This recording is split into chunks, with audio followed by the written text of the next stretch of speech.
మీ మోకాల నొప్పులకు ఎటువంటి సర్జరీ లేకుండా ఎపియాన్ పెయిన్ క్లినిక్ అందిస్తున్న అత్యాధునిక చికిత్స. నమస్తే. జనసేన పార్టీ నాయకుడు పవన్ కళ్యాణ్ సోదరుడు నాగబాబుకు రాజ్యసభ సీటు కేటాయించబోతున్నారా?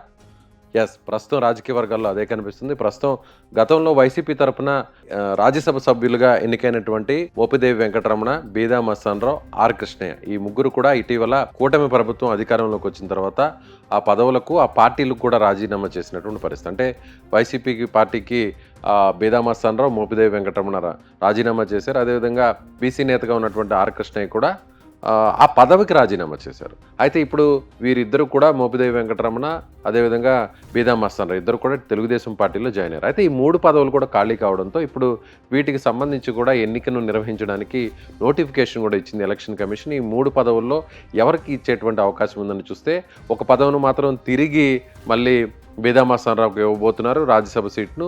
ఇక మరొక రాజ్యసభ సీట్ను జనసేన పార్టీకి కేటాయించే పరిస్థితి ఉంది. సో నాగబాబుకి ఈసారి ఖచ్చితంగా రాజ్యసభ సీట్ ఇచ్చేటువంటి అవకాశం స్పష్టంగా కనిపిస్తుంది. మరొక సీటు బీజేపీకి ఇచ్చేటువంటి పరిస్థితి కనిపిస్తుంది. ముఖ్యంగా నాగబాబు విషయంలో ఆయన ప్రతి విషయంలో కూడా పార్టీకి వెన్నుదన్నుగా ఆయన నిలుస్తూ వచ్చారు. సోదరుడికి పక్కన ఆయన ఉంటూ వచ్చారు. ముఖ్యంగా పిఠాపురం ఎన్నికకు సంబంధించి అక్కడ ఆ నియోజకవర్గంలో సమన్వయకర్తగా ఆయన పనిచేశారు. పిఠాపురం నియోజకవర్గానికి సంబంధించి జనసేన పార్టీ పవన్ కళ్యాణ్ భారీ మెజార్టీతో అక్కడ గెలుపొందడానికి ముఖ్యంగా అక్కడ నాగబాబు పన్నినటువంటి వ్యూహమే ఒక ప్రధాన కారణంగా చెప్పవచ్చు. సో నాగబాబు గతంలోనే అంటే 2024 ఎన్నికల్లోనే ఆయన అనకాపల్లి స్థానం నుంచి ఎంపీగా బరిలోకి దిగుతారని అందరూ కూడా భావించారు. సో ఆ సీటును కూడా ఆశించారు. అయితే పొత్తుల్లో భాగంగా ఆ సీటును బీజేపీకి కేటాయించడం జరిగింది. బీజేపీ నుంచి సీఎం రమేష్ అక్కడ పోటీ చేసి ఆయన గెలుపొందినటువంటి పరిస్థితి. సో ఇప్పుడు తిరిగి ఎంపీగా ఆయన వెళ్ళాలనుకున్నటువంటి పరిస్థితుల్లో రాజ్యసభ సీటును కేటాయించేటువంటి పరిస్థితి కనిపిస్తుంది. ఇప్పుడు ప్రస్తుతం పవన్ కళ్యాణ్ నిన్నటి నుంచి కూడా ఢిల్లీ పర్యటనలో ఉన్నారు. ఇవాళ